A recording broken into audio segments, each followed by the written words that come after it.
আমার মনে হয় সেই বিষয় নিয়ে দু একটা পয়েন্ট নিয়ে আমি শুরু করতে চাই। সেটা হচ্ছে এখানে আমরা যেহেতু পার্বত্য চট্টগ্রামে বসবাস করি, সেই ক্ষেত্রে আমাদের পার্বত্য এলাকার মূল চুক্তি প্রবাস হচ্ছে চুক্তি। সেই চুক্তি অনুযায়ী যে ভূমি বিরোধ নিষ্পত্তি কমিশন, সেখানে এমনি বলা হয়ে গেছে, তারপরে আবার বলছি সেখানে যেহেতু ভূমি বিরোধ নিষ্পত্তি কমিশন যেহেতু কার্যকরী করা যায়, সেক্ষেত্রে সেখানে বরাদ্দ রাখা জরুরি। আর পাশাপাশি আমরা যেহেতু হেডম্যান, কারবারি এবং সার্কাসিপ, আমরা পার্বত্য চট্টগ্রামে আমরা যেমন সামাজিক বিচার আচারগুলো করে থাকি, পাশাপাশি সেখানকার ভূমি ব্যবস্থাপনার সাথে জড়িত এবং রাজস্ব আদায় করে থাকি।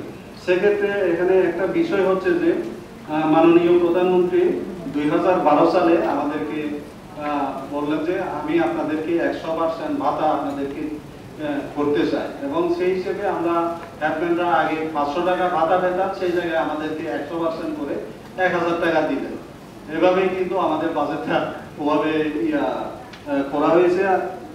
আমরা তারপরেও তখনকার সময়ে বললাম যে দেখেন মাননীয় প্রধানমন্ত্রী, এই ভাতা দিয়ে আমাদের কিছু হবে না।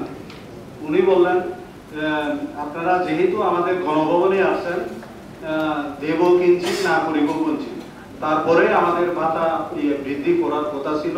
আজ অবধি সেই 12 সাল থেকে আজকে 2024 সাল এখনো পর্যন্ত এটা বৃদ্ধি করা হয় না। আমরা কিন্তু প্রতিনিয়ত বিভিন্ন মন্ত্রণালয়ের সাথে এবং সচিবদের সাথে কথাবার্তা বলে এই দাবিটা করে আসছে, এটা কিন্তু হয় না। এক্ষেত্রে এই বিষয়টা আমার মনে হয় এখানেও তুলে ধরা দরকার। যেহেতু আপনারা জানেন সমগ্র বাংলাদেশের মধ্যে এই যে বৃদ্ধ ভাতা, আপনার মুক্তিযুদ্ধ ভাতা, প্রত্যেকটি ভাতা কিন্তু সেটা বেড়ে গেছে।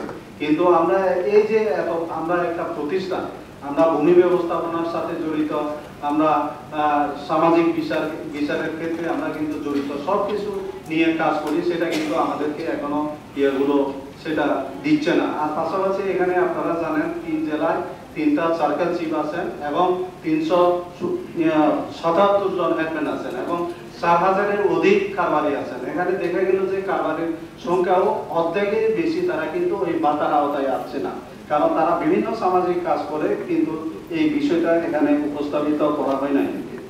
আর পাশাপাশি এই যে আভ্যন্তরীণ যে উদ্বাস্ত, তাদেরকে যে যে ব্যবস্থা করার কথা এবং ভূমি তাদেরকে দেওয়ার কথা, এগুলো কিন্তু এই বাজেটের মধ্যে আমার মনে হয় উঠে আসে না। এক্ষেত্রে এই বিষয়টা যদি উপস্থাপন করা হয়, একটু আমরা উপকৃত হব।